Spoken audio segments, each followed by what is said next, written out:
My name is Rebecca Van Daal. I work for Onilo, and Onilo is a digital library for schools.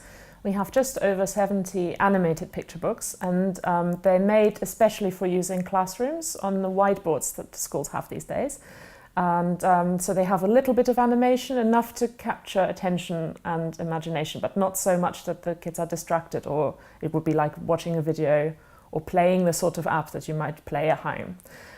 Each of the stories comes with up to 7 different kinds of teaching resources, from activity sheets to interactive resources for the whiteboard, special needs or higher order thinking questions, guided reading plans. So for all sorts of classroom users, there is an angle for the teacher to prepare it for their class.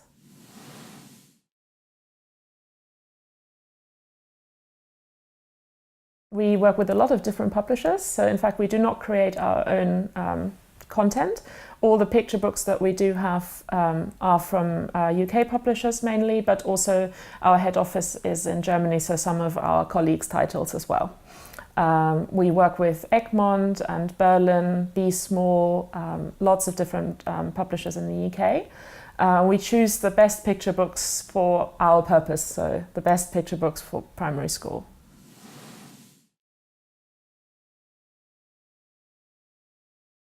Most of our stories are based on existing picture books that are within copyright in the UK.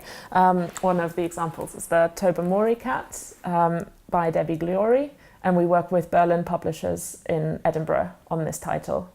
And it's a story about a very famous cat set on the island of Mull in Scotland.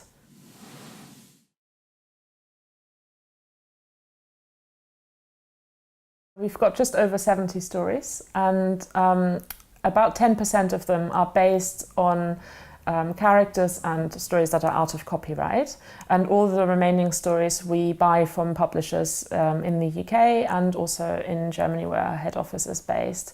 The public domain stories that we do use are mainly fairy tales and classic tales, which suits us perfectly because those stories are very much in demand in school, and they're also in the UK curriculum. They are things like the Billy Goat's Gruff and Alice in Wonderland, the Jungle Book. So they're very important for Key Stage 1 and Key Stage 2 curriculum in the UK.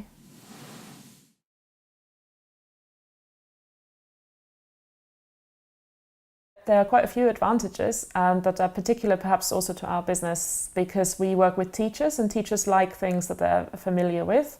They know how to teach using this story, so if we have an existing story, we can say to teachers, this book that you're looking for anyway. We now have a version that's perfect for the whiteboard. Another advantage is that authors can go on school visits and meet the children, meet the teachers. And also they're very keen on having their book used in schools and in the educational market in general. And so they help us with marketing. They are on Twitter, they're on Facebook, and they're very happy to talk about their title. So they're available for those purposes as well.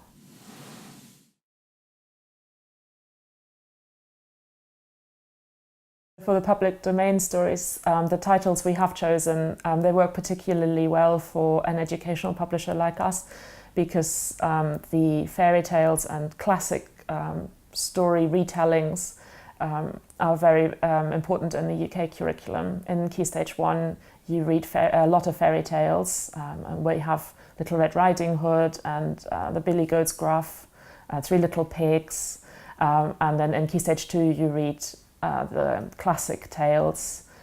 So you might not be quite ready to read the full Jungle Book, but you can read a picture book short version of the Jungle Book already by yourself. So teachers are always looking for stories that are interesting enough for the age of the child and still right for the reading level.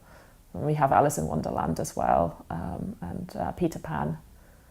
The curriculum asks for a lot of things that happen to be out of copyright, like fairy tales and like the classic tales. So I would say that out of our offering, those are the most popular ones. They're not necessarily because they're out of copyright, but because they're so ingrained into the UK primary curriculum.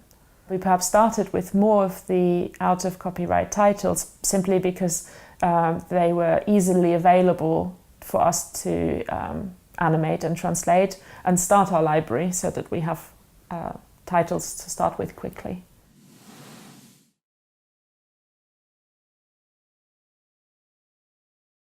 Yes, I think it was a good way to start with those titles because we could concentrate on the main parts of our business, the animation and the creation of the teaching resources on our website.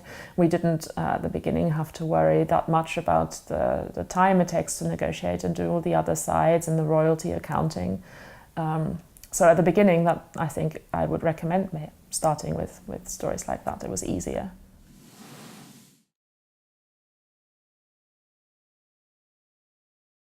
The Jungle Book was published first in German in a print picture book by our head office and sister company Ellermann.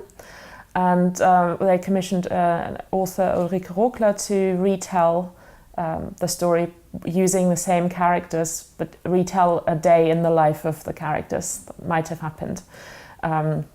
Because it's a 32-page picture book, of course, you can't retell the whole Jungle Book.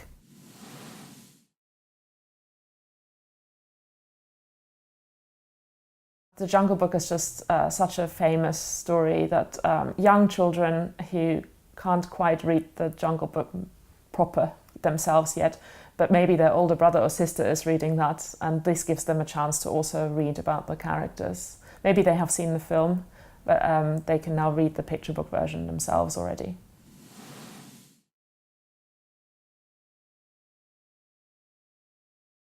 All our stories form part of our board story subscription. We do sell them individually as well, but mainly it's a subscription model for teachers and schools. So they are used exactly in the same way as the stories that are still in copyright.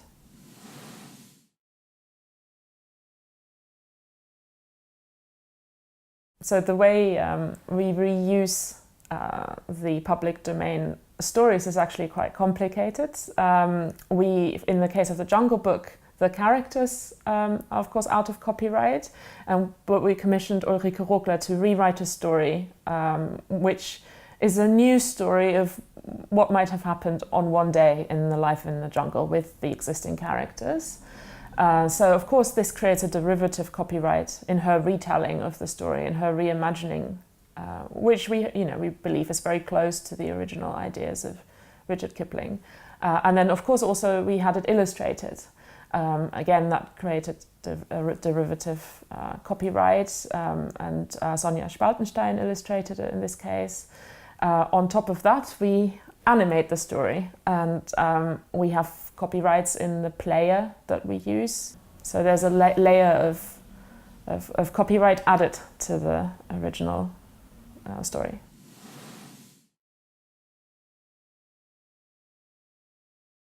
So for the Jungle Book retelling, we have 32 pages of a picture book, maybe about 1,000 words of text. So it's not the original story. It's a reimagining of what might the characters do one afternoon, and it has a little bit of a moral to it, where Monkey annoys Bagheera, Baloo, and Mowgli, and behaves quite badly, but then gets in trouble. So will they still save him after how he's been to them before? That is the reimagining of the story.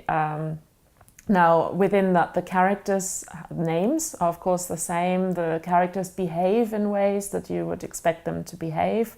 They speak in voices that are similar to the original, but they don't necessarily quote from the original text because there's not enough space within the word limit that we have to do that. However, the retellings include little catchphrases that the characters know from the book, and mainly the behavior and the imagining of the characters.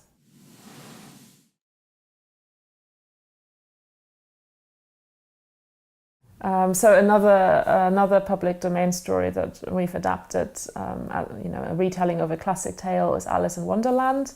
And again, you can't tell the whole story of Alice in Wonderland in a picture book, but you can have a snapshot of a scene. So a scene where she meets the Cheshire Cat, for example. All the characters are behaving in a way that you would expect. They're all there.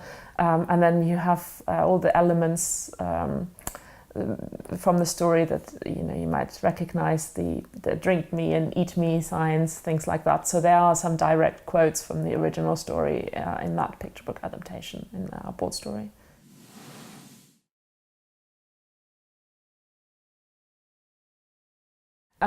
I hope that the quality is the same across our stories, but one thing that makes a big difference to us is how quickly can we take the story to market. And well, we haven't encountered any problems with our third-party publishers. Of course, it's easier if you do not have to spend the time on paperwork and negotiation, and you can get going straight away on the animation and the selling of the story. So the first stories that we've put in our library, those were the ones that are out of copyright, because it's much quicker to get that to market and to make it available to schools.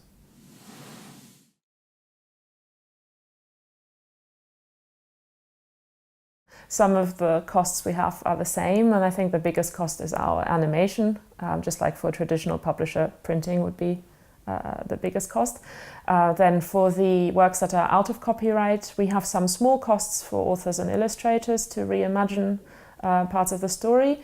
And of course, for the things that are in copyright, we have a royalty to pay to our partner publishers.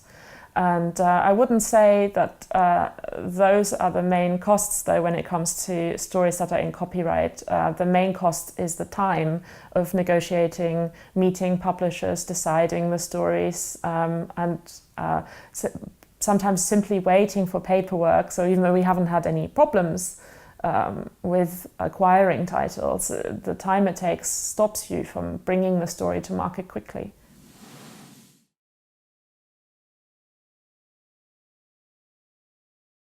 We have one very special case, which is also on our list, which is Peter Pan. It was created first in Germany as a print book and as a German board story. And we were just about to just take it onto our portal when we had to say, oh, wait a minute, isn't this a famous exception to the rule? The copyright actually belongs in perpetuity to Great Ormond Street Hospital.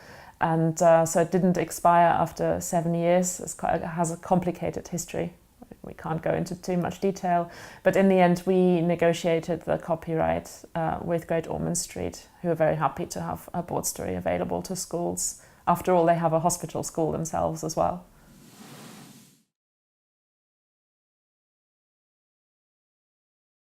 We pay a royalty for the publication in the UK. And it's reared its head again, actually just last week, because we were trying to select some of our existing board stories to translate into French and Spanish, to offer a language learning section on our portal. We already have a lot of German, and then now we'll have French and Spanish. And in Spain, there's also a copyright issue with this title. It's still in copyright until 2017.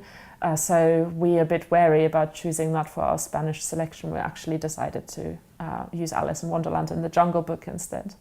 But yeah, it always needs to be researched very carefully. And just because something is out of copyright in one country, you still need to check whether there might be any special cases.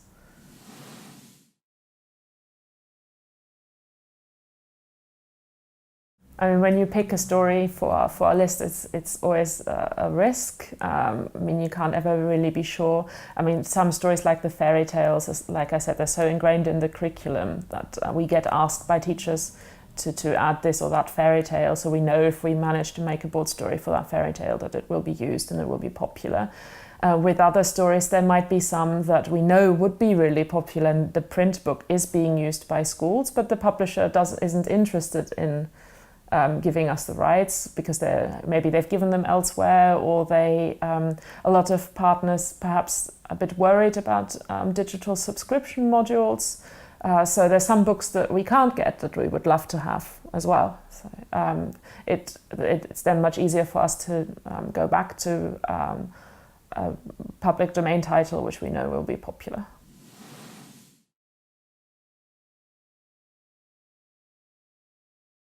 I'm not worried about other people using the same characters or stories. Of course, there'll always be someone else working on it, but I think if you give 20 artists the brief to make a picture book about the Jungle Book, you will get 20 different versions.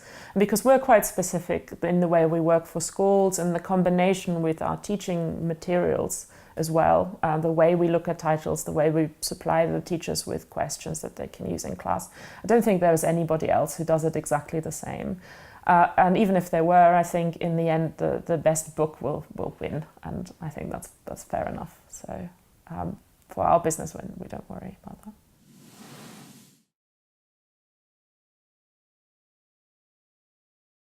For Onilo, the public domain stories and the other ones are on an equal footing. They all form part of our library. You can buy them individually, they're all the same price, and you can buy the subscription model. In the subscription model, it's quite interesting. We can track which stories are read more and clicked on more. So that's interesting for us to see, not just for royalty accounting purposes, but for our research as well, to see which are the most popular stories.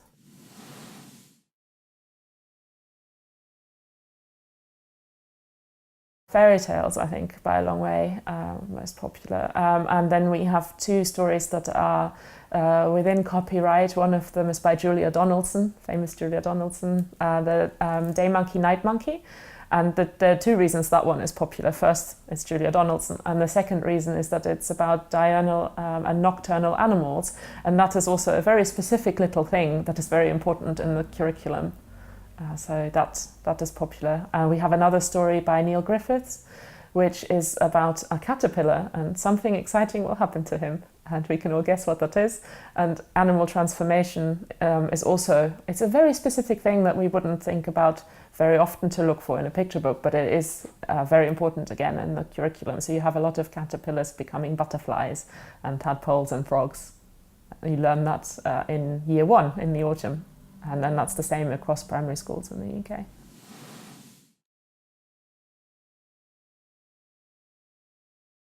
Out of the just over 70 stories that we have, 10% being public domain stories, the revenue, I think, is probably slightly higher than 10% because those fairy tales are quite popular.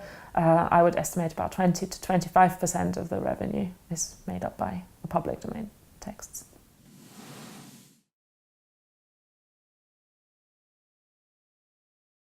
What we've encountered was a particular fear of digital subscription modules and different types of royalty accounting within them, because they're still quite new to publishers, and a lot of them are just waiting and seeing and waiting again to see how this part of the market develops. So one of the problems we've had was a fear of that unknown, a fear of digital subscription in general. And that's not just the case for picture books, but also for ebook libraries. They're still quite new. That publishers are wary of digital libraries, because I guess if you were to go to a normal library and loan out your book, then you take into account that the book is not brand new and that you can't keep it. And then it might be a little bit, oh no, obviously lots of libraries nicely kept, but that, you give it back. Whereas if you have the digital copy, even if it expires, you're always going to get a perfect copy. It's always at your convenience. And the difference of buying the digital copy might not, you're doing that at home, you don't have to go to the library. It's exactly the same as buying the ebook. So a lot of publishers worry about whether they're destroying the existing revenue streams.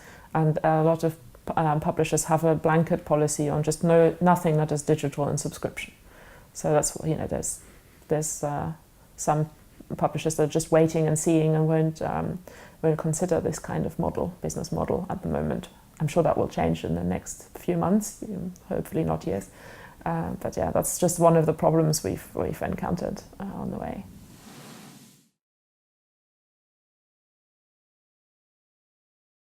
Yeah, I think that definitely works. Entering public domain is a good thing. I mean, it could inspire a lot of new adaptations, sequels, different types of exploitation in different types of media, apps and films, and retellings and hopefully a lot of creativity that's enriching to the original story and hopefully faithful and inspiring.